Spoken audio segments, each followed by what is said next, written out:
So take it away, Antti. Thanks. Happy to see so many familiar faces. There are quite many people actually who worked in my lab in Aalto University. There's Olli and Krista and many other ones. Interestingly, most of them are on this side of the hall. So I wonder why that is the case. In a way, that's a bridge to the talk that I'm going to give, because I want to talk about behavior.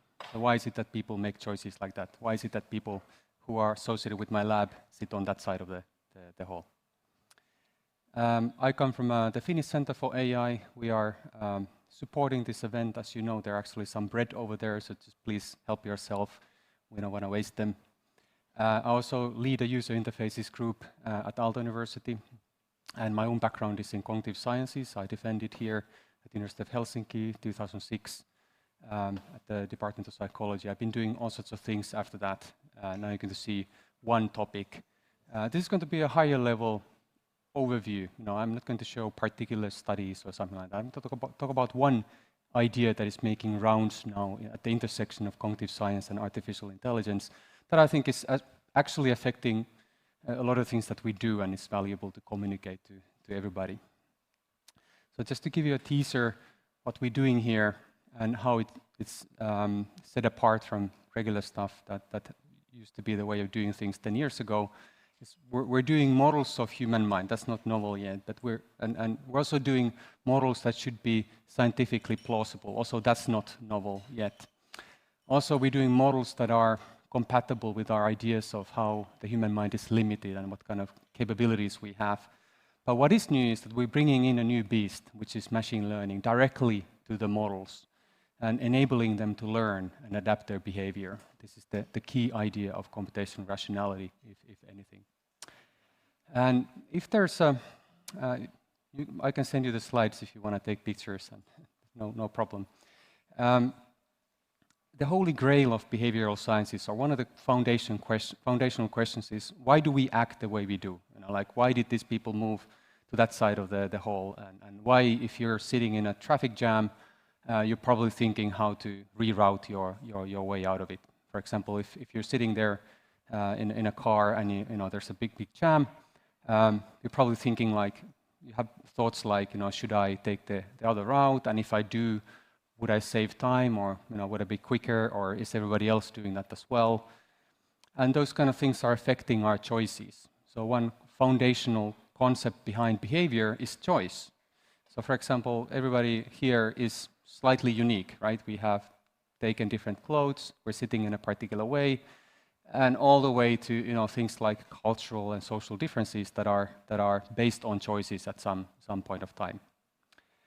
And the Holy Grail of behavioral sciences from this perspective is, how does the environment, how does the design of this hall, for example, or the design of the chair, how do the goals and utilities, your aims and intentions, and how do our experiences and learning affect the formation of behavior?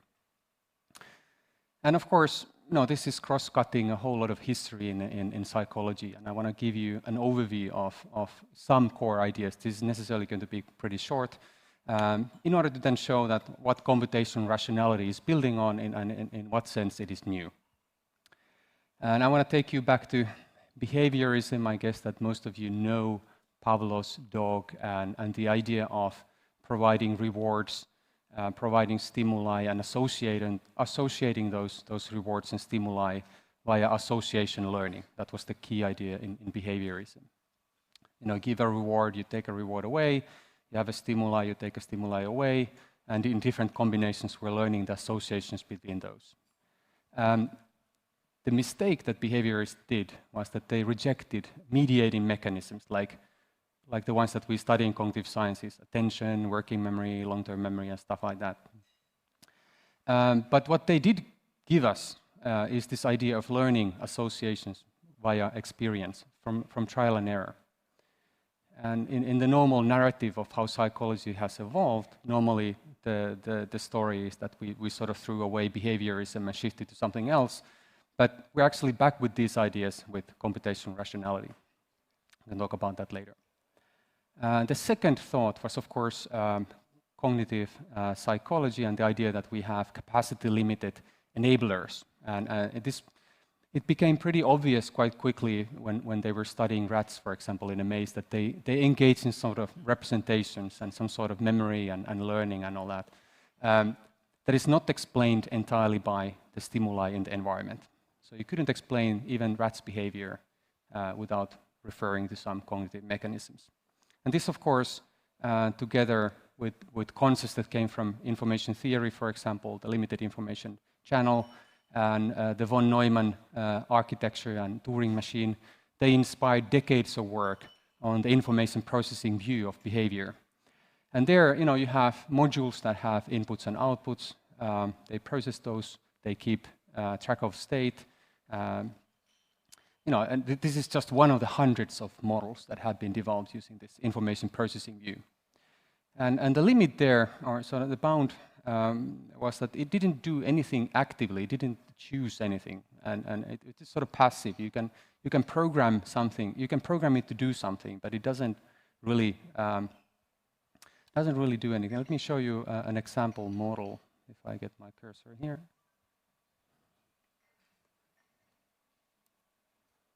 So there's this is a modeling workbench for a driving simulator. It's a sort of predecessor to what Otto was talking about. This is done by Salvucci and colleagues. And this is using a cognitive architecture. There's a cognitive architecture, and then there's a cognitive program. The cognitive program is run on the architecture. And then you can simulate driving. Unfortunately, I have no way of skipping a little bit of the video, but if you persist a little bit, basically what's happening here is that the researcher is building an interface there and then defining what kind of user is driving there, and based on that, then a program is loaded that simulates that kind of condition and that kind of users. Let me see if... Is there any way of skipping a little bit of the to the middle of the video?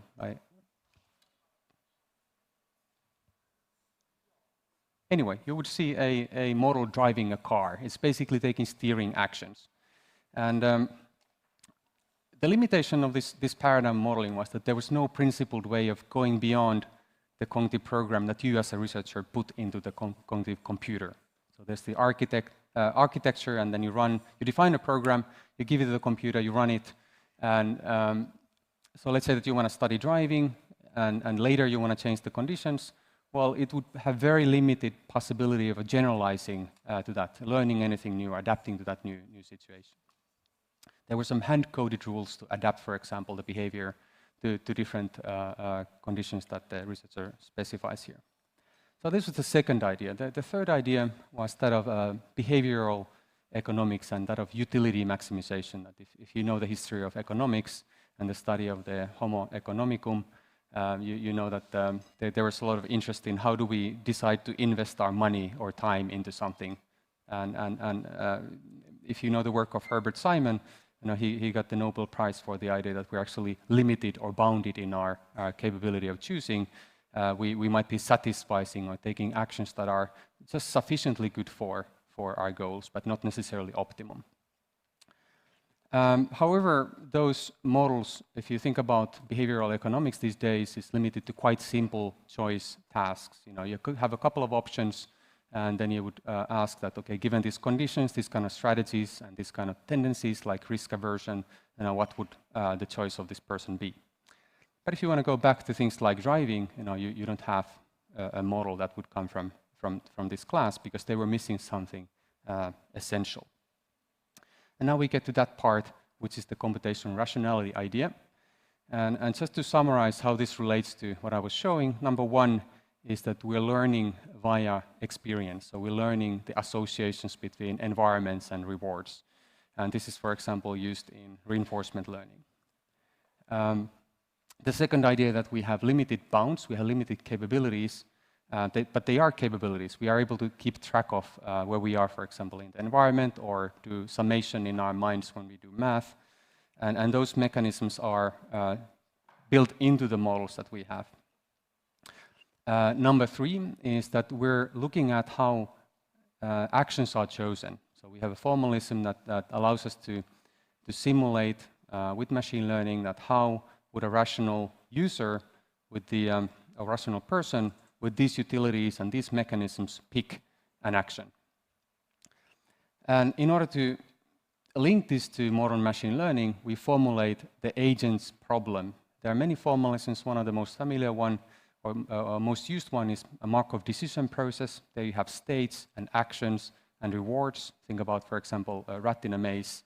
And if you can formulate your problem like that, then you can plug in your ideas about the cognitive mechanisms. You can plug in your ideas about the utilities, and then you start the business of computational rationality modeling. So one of the key convergence points with artificial intelligence has been that of reinforcement learning. Here, there's an agent that plays. This is an artificial agent. This is not a human player. This is from a coursework at Aalto University.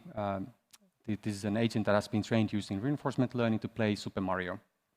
Now, why am I showing this? This is clearly not a human model, right? But it is solving a similar sequential planning problem under uncertainty, right? You can see the way it's perceiving the world on the right, and you can see its estimated reward function scrolling there on the bottom on the right. And so if you think about this driving case, for example, that I started with, right? People are simulating options in their mind, right? They're doing planning, and then they simulate also the expectations of what they would get were they to take this action. And this is one principle of computational rationality. We are computing in our minds with expected utilities. Now, we still have work, even after this, to bring this back to the realm of cognitive sciences. And I want to give yet one more illustration of the intuition behind computational rationality. And you can think about it like this. So if let's assume that this triangle is the space of possible actions or behaviors that a person could take. Right now you have some actions. You could leave the hall, or you could go and pick some coffee, or you can talk to the neighbor, or just listen to me. And the idea of computational rationality is to use computational methods to estimate what would be a reasonable space of possible behaviors and what would be the optimal behavior in a particular condition. So here we have components of this kind of modeling are utilities or our goals, capacities or our limitations, and our environments. So for the first time, we can bring these things together in our models. Jussi was already talking about, for example, reinforcement learning, and this is one of the methods that we use to then estimate what would be an optimal way of behaving in a particular circumstances. So the main idea, to recap, is that if you think about from the perspective of cognitive psychology, is that people are engaged in computationally very hard problems all the time.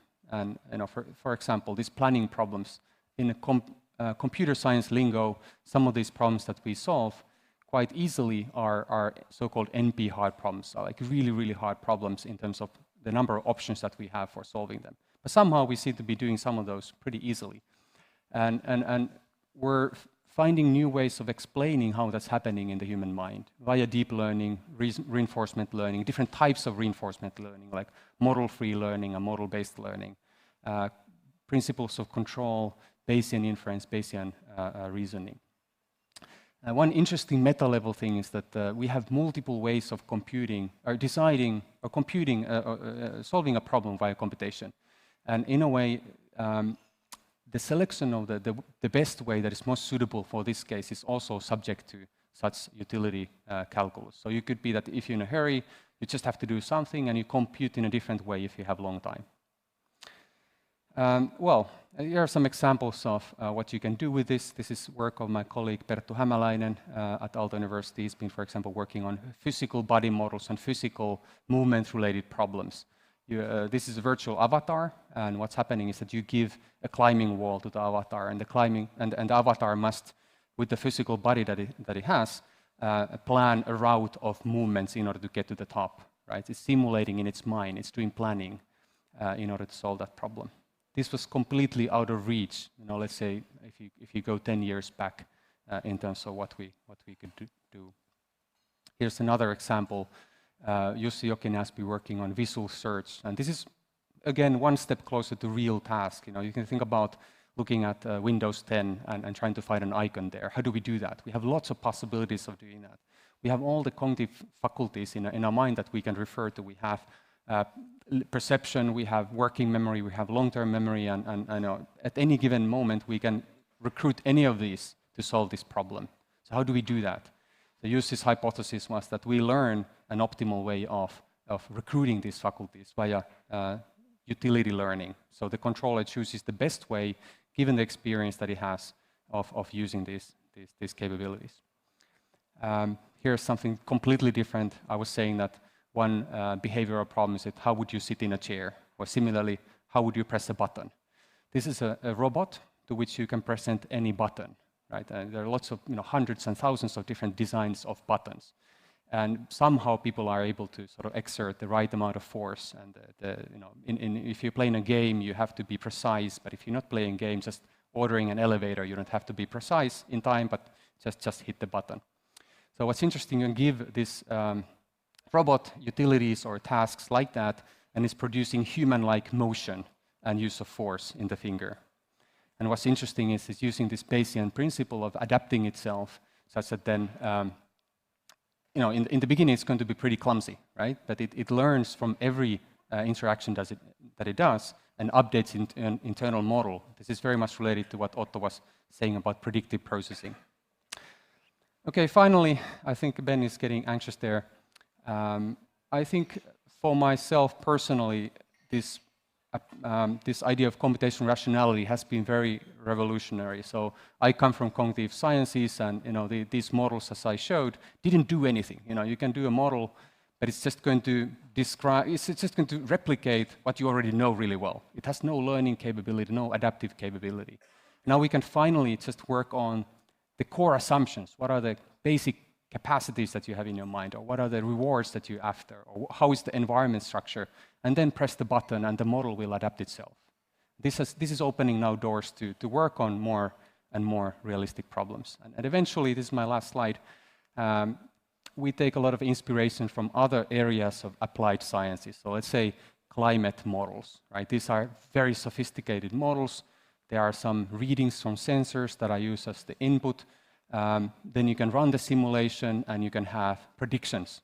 What's interesting is that you can also change the assumptions. For example, you can change the assumption about what is the carbon dioxide emission of Finland and see, well, what would be the consequence on global climate. Or similarly, we'd like to do a simulator-based science in cognitive sciences. And this means that we will be able to deal with more and more complex, more realistic tasks. Thank you.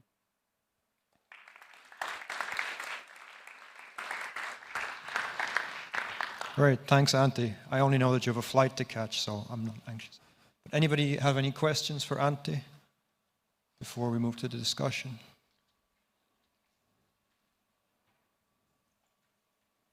Okay, where do you see this fitting in with the free energy minimization principle, active inference? Well, that's one principle that we're looking at. Carl Friston is making pretty courageous claims about what the brain is doing. It's minimizing some sort of surprise, there's big debate about whether that's a plausible idea of the sort of the ultimate one reward function of the brain.